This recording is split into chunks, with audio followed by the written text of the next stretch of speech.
tenemos un escenario en el cual nuevamente vamos a transportar, se va a mover un fluido desde punto 1 hasta punto 2. En el trayecto, aparte de tener accesorios, tengo que un intercambiador de calor. Y si ustedes leen el enunciado del problema, aquí el fluido se está yendo desde un punto que tiene un nivel inferior hacia un punto que tiene un nivel superior, es decir, estamos yendo de un punto bajo a un punto alto. Pero claro, ustedes se dan cuenta que ahí el movimiento está siendo ocasionado no por una bomba. ¿Qué está ocasionando aquí el movimiento de los fluidos? Ya no es energía potencial, porque ahora estamos yendo en contra de la gravedad y eso es antinatural. ¿Cómo lo conseguimos? Presurizando el tanque. Pues chicos, a veces, ¿sí?, hay que ver cuál es la fuerza impulsora, cuál es el desencadenante para que exista el movimiento del fluido. Y en este caso el movimiento, vuelvo a repetir, es antinatural porque nos estamos yendo de una posición baja a una posición alta. Y para que eso ocurra, la única opción es que yo tenga presurizado el tanque 1, que es justamente lo que me está diciendo el enunciado.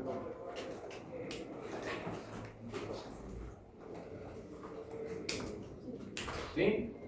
Si no me da la presión en el tanque 1 para que llegue al punto 2, posiblemente tenga que empezar en una bomba, pero en este caso es suficiente la presión que tengo en el tanque 1 para que el fluido pueda moverse y llegue al punto 2.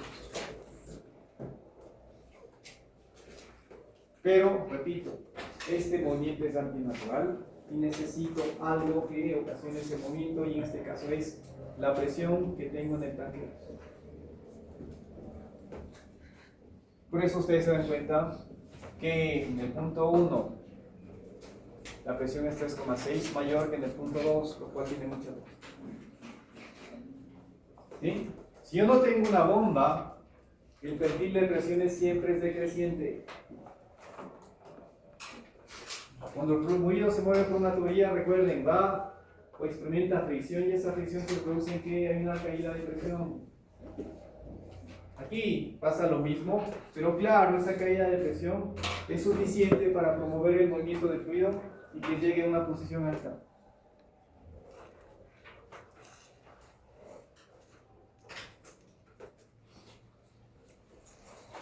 En este caso nos dice que tenemos un caudal de 50 metros cúbicos de un fluido de densidad 0,753 gramos centímetro cúbico, que se alimentan desde un tanque de almacenamiento presurizado a 4,5 bares, punto 1, aquí hay un error, aquí está 3,6 según la tabla, a un reactor al que llega con una presión de 2,1 bares.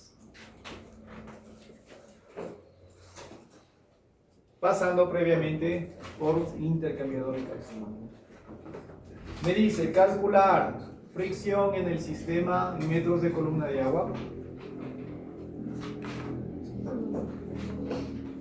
La ecuación característica del sistema y su representación gráfica. Y la presión requerida en el tanque de almacenamiento si se incrementa el caudal de un 50%, manteniendo la presión de entrada al reactor.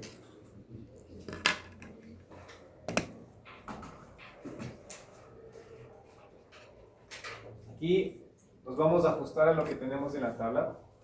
Aquí me dice que la presión 1 es 3,6, aquí 3,6 bares. La descarga sería 1,2, no 2,1 como tenemos acá. Pues aquí, chicos, como ustedes se dan cuenta, estoy llevando, ¿sí?, este fluido que tiene esta densidad desde el tanque de almacenamiento hasta el reactor.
este problema, chicos, esto es lo único que tenemos como información.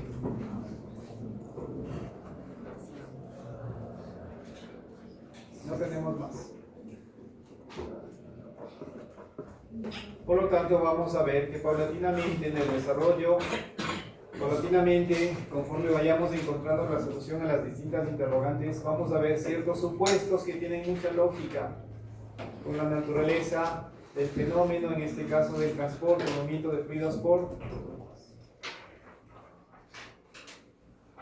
En este caso igual, nuestro punto de partida, ¿cuál es? Ecuación general de Bernoulli.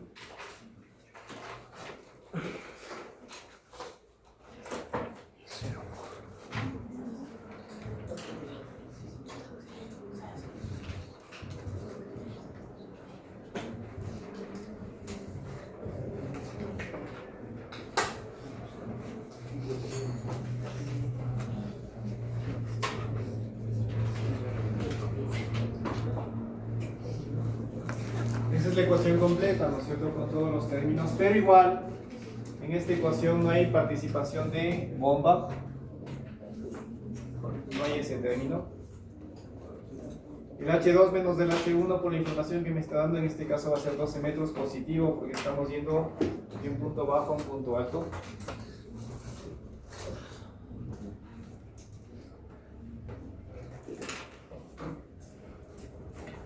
Las velocidades 1 y 2 ya veremos, pero por lo pronto mantengamos ese término.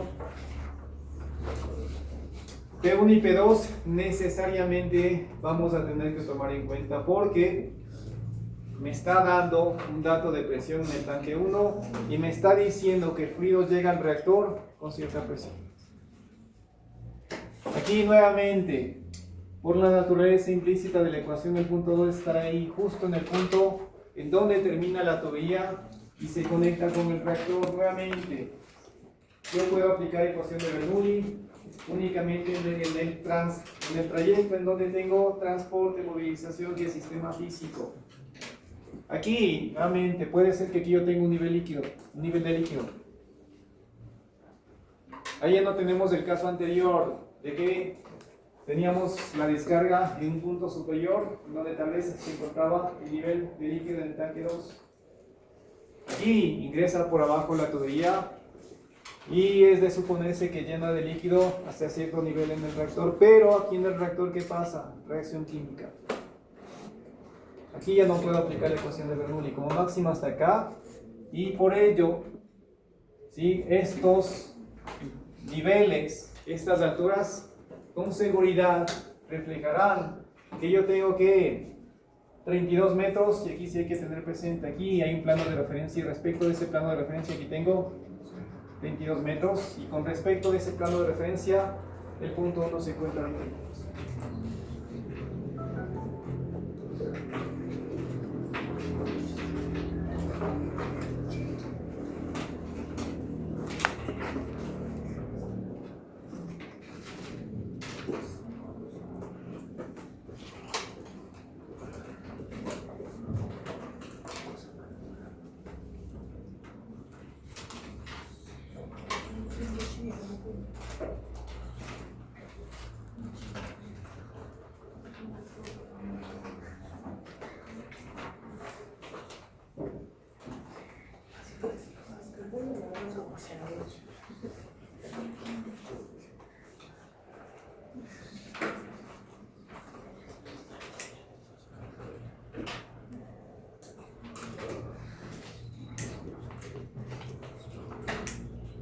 Les decía, en este problema tengo escasa información, muy poca información. Esto es lo único que conozco. El punto 1 me dice que tengo 20 metros respecto del punto 1, pero claro, aquí en el tanque 1 necesariamente que tengo una superficie libre. Lo que voy a suponer es que esta superficie libre está muy próxima a esta. ¿Con qué finalidad? De que mi punto 1 esté ubicado.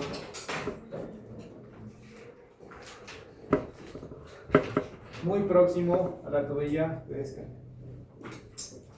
¿Por qué hago este supuesto? Para tratar de evitarme el problema de la presencia de la diferencia de velocidades. ¿Por qué?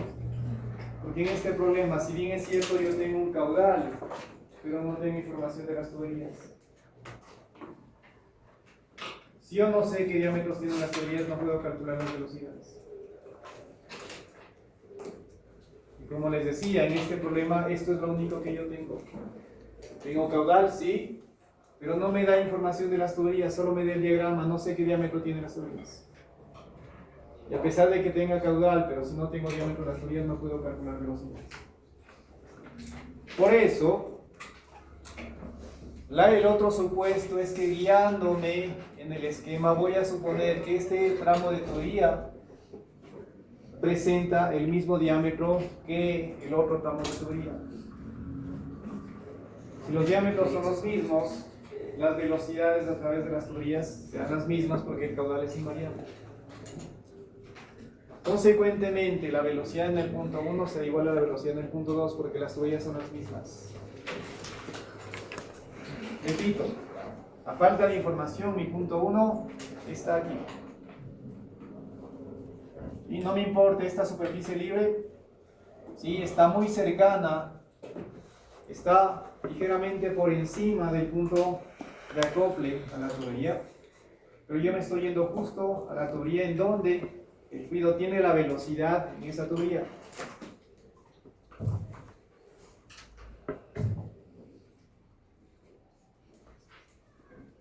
Sí, está ligeramente por encima.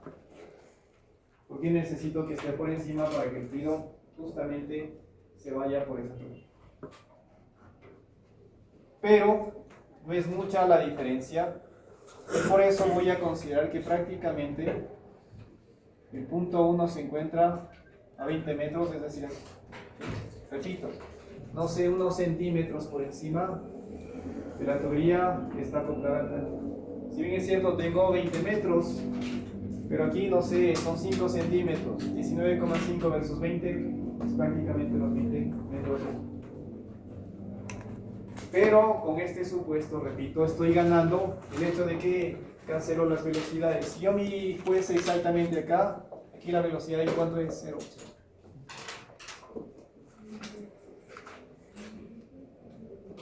Luego tendría la velocidad en 2 acá, pero como les decía, yo no conozco diámetros de las tuberías como para que yo pueda estimar la velocidad 2 y pueda estimar este tema. Me es más fácil que me vaya acá, en donde, bajo este otro supuesto de que estos dos tramos de tubería o estos dos segmentos de tubería tienen el mismo diámetro, si tienen el mismo diámetro, la velocidad que tiene el fluido por cada tramo de tubería es la misma. Y si tengo aquí punto 1 y punto 2 que corresponden a las tuberías, estas velocidades se cancelan.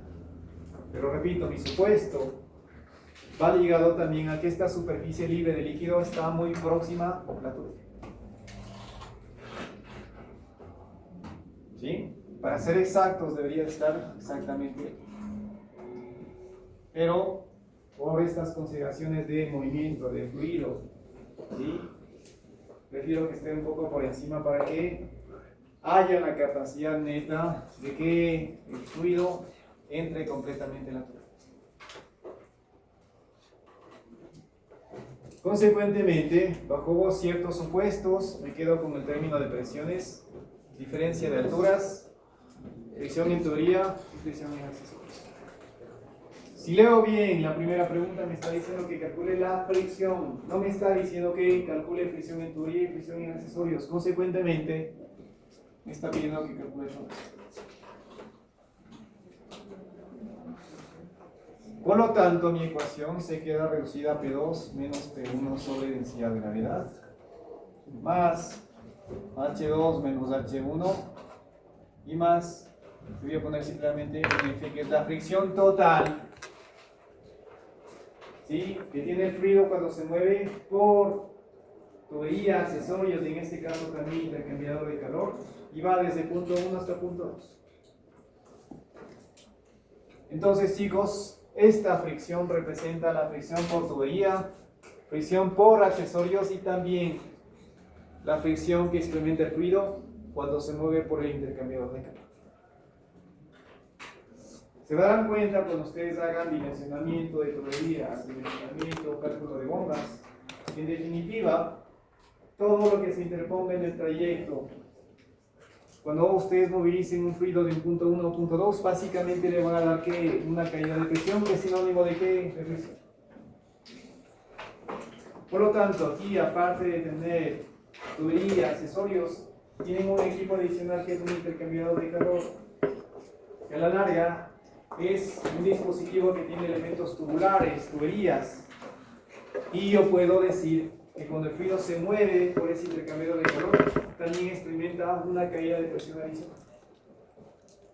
Muchas de las veces también, chicos, cuando ustedes hacen este tipo de cálculos, también ustedes le dicen, con fines de diseño, yo voy a suponer que ese intercambiador de calor tiene una longitud equivalente a no sé de 500.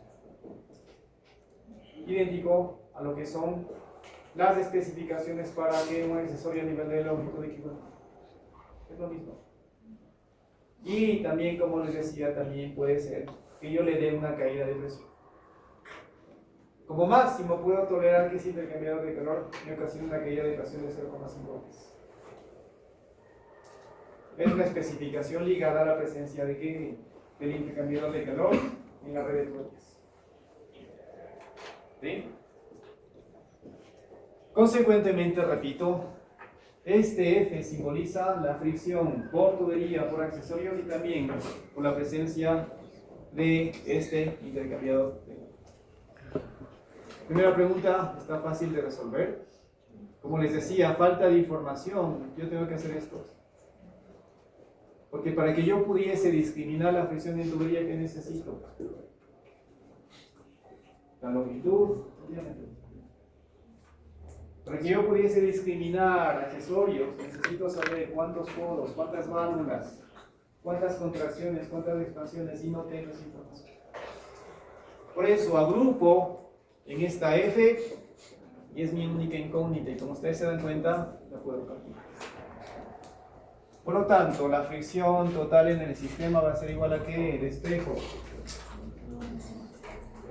P1 menos P2 sobre densidad de gravedad menos H2 menos H1. En este caso el movimiento de fluido se da ¿por qué? Porque el tanque no está presurizado y me da la suficiente energía para que el fluido se mueva y tenga caudal y venza la diferencia de posición que tenemos, porque en este caso este H2 menos el H1 es ¿cuánto? 12, pero 12 positivo, que cuando pasa al otro lado se hace negativo. Por lo tanto, esto tiene que ser suficiente para compensar la vuelta.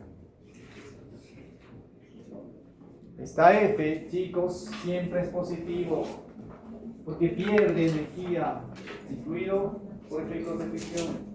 Si ustedes me sacan un valor negativo, ¿qué significa? Que la fricción está dando energía para que el fluido se mueva, lo cual es contranatural. Si hacen eso, tienen 0 y reprueban el semestre.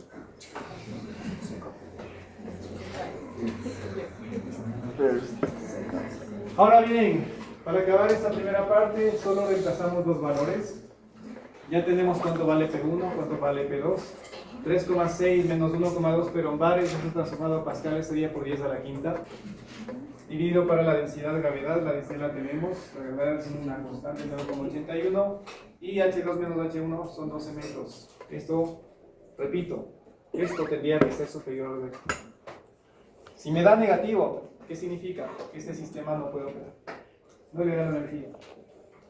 La diferencia de presiones no es lo suficientemente grande para compensar la fricción que experimenta el fluido cuando se mueve entre punto 1 y punto 2. Esa sería la respuesta. Simplemente el fluido no puede llegar al punto 2. Porque la diferencia de presiones no da la energía suficiente para que el fluido venza la fricción y pueda llegar al punto 2. Eso sería la interpretación, si es que eventualmente yo saco un valor negativo.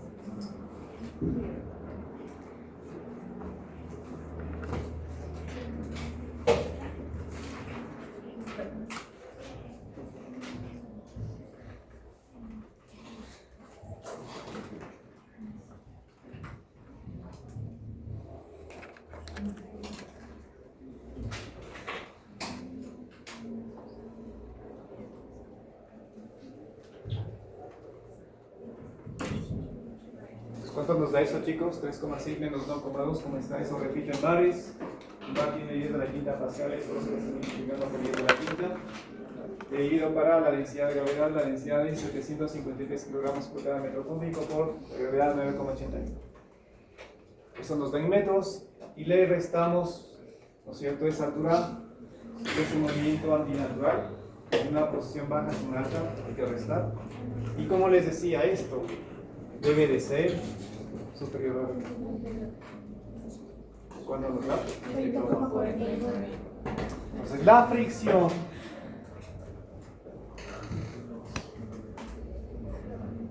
que tenemos acá es de 20,49 metros. ¿Sí? Si queremos ahora pasar a metros de agua, tendríamos que hacer una conversión de unidades, ¿no es cierto? Es como que ustedes me digan, quiero que esta caída de presión la expresen en presión, pero ¿a nivel de qué metros de agua? Lo que ustedes tienen aquí es metros de quién, el fluido que se mueve acá, que no sé, solo sé y conozco su densidad. Si queremos como presión, ¿qué hacemos? Carga hidrostática, columna de líquido que se mueve, densidad de gravedad. La gravedad la conocemos, la densidad también.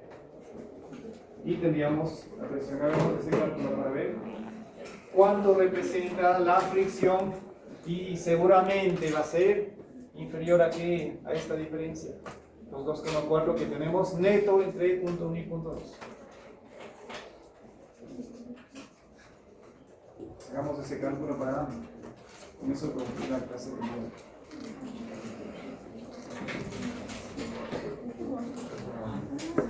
Lo único que les estoy pidiendo es que 20,49 le multipliquemos por 9,81 y por la gravedad y le dividamos para 100.000 para que el valor me dé en bares y yo pueda comparar cuánto representa la fricción en caída de presión, que necesariamente tendrá que ser igual o menor, perdón, a estos 2,4 que es lo neto que tengo entre punto 1 y punto 2 como diferencia de presión. ¿Cuánto? Me da 1,51. Fíjense, yo tengo total, la energía total que me da la diferencia de presiones entre punto 1 y punto 2, ¿cuánto? 2,4 bares. Eso es lo que yo tengo disponible para movilizar el fluido. De esos 2,4 se están yendo ¿cuánto en fricción? 1, ¿cuánto me dijeron? 1,50. Más del 50% de la energía neta que me da la diferencia de presiones se va única y exclusivamente en qué? En fricción. Otra parte en qué se va, diferencia de posiciones. Y otra parte se va en qué? La velocidad, porque a la larga este caudal significa que se mueve y tiene energía cinética. ¿Sí? Mañana vemos cómo resolvemos la parte 2 y la parte